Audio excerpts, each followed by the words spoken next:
it's Miss Betsy, and yesterday something really exciting happened. I saw a little bit of snow come down. Did you see it? It made me think of one of my most favorite books I had as a child, and I want to share it with you today. It's called The Snowy Day by Ezra Jack Keats. Let's just take a look at the cover of this book. You can see the title, The Snowy Day by Ezra Jack Keats, and there's our character right here. And look in the snow. What do you see, friends? That's right. Those are his tracks he's left in the snow. Have you ever done that? Let's read the book together. The Snowy Day by Ezra Jack Keats. Look at our character. He's doing something that I've done over at Mendon Ponds Park. What is he doing? That's right, he's sledding or sliding down the hill, isn't he?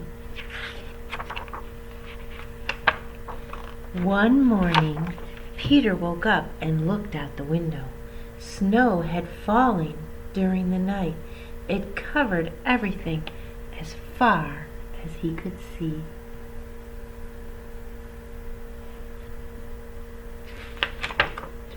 After breakfast, he put on a snowsuit and ran outside.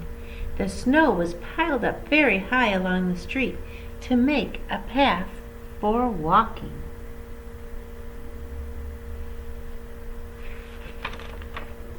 Crunch, crunch, crunch. His feet sank into the snow. He walked with his toe pointing out like this. He walked with his toes pointing in like this. Look at the tracks that he's made. You see those?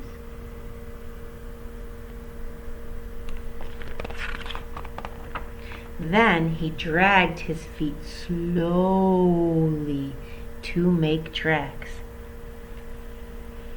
See those tracks? And he found something sticking out of the snow that made a new track. What do you think that could be that made the new track next to his feet here? Here's his feet and there's the new track. What do you think that could be? Let's see. It was a stick. Were you right? A stick that was just right for smacking a snow-covered tree. Isn't that fun? Down fell the snow, plop, on top of Peter's head. Look what's happened to him. He thought it would be fun to join the big boys in their snowball fight, but he knew he wasn't old enough. Not yet. There's some more characters in this book. See these big boys up here throwing these big snowballs? And this big boy here? And poor Peter. He just isn't big enough yet for this activity, is he? So he made a smiling snowman. Good for him. And look what he's doing here. Do you know what we call these? Have you ever done this? Or have you ever seen this? He made angels. We call them snow angels at my house. We would flop down in the snow and raise our arms like this, going back and forth, and our legs would go out, back and forth, and it would make this shape in the snow. I can't wait to do it again this year. He pretended he was a mountain climber. He climbed up a great big tall heaping mountain of snow. Look at him go. And slid all the way down. He picked up a handful of snow and another and still another. He packed it round and firm and put the snowball in his pocket for tomorrow. Look at that. Then he went into his nice warm house. He put a big snowball in his pocket and went into his nice warm house. What do we think might happen? What do you think?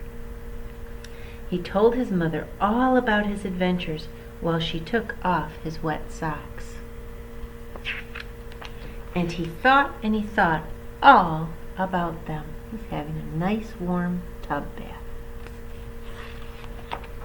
Before he got into bed, he looked in his pocket. His pocket was empty.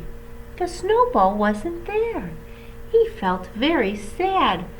I want you to look at this picture, my friends. Do you see where the snowball was in his pocket? What do you see right there? What do you think that is? I think you're right. It's where the snowball was. And now it melted, didn't it? And left a big wet spot. You were right. While he slept, he dreamed that the sun had melted all the snow. But when he woke up, his dream was gone. The snow was still everywhere. Snow was falling. After breakfast, he called to his friend from across the hall, and they went out together in the deep, deep snow. What a great book. Wasn't that a wonderful book? This one won an award called the Caldecott Medal for the wonderful illustrations in here. And I know we love the summer, and I know we love the fall, but winter is coming, and with winter, all these fun activities can happen. Thanks for joining me today.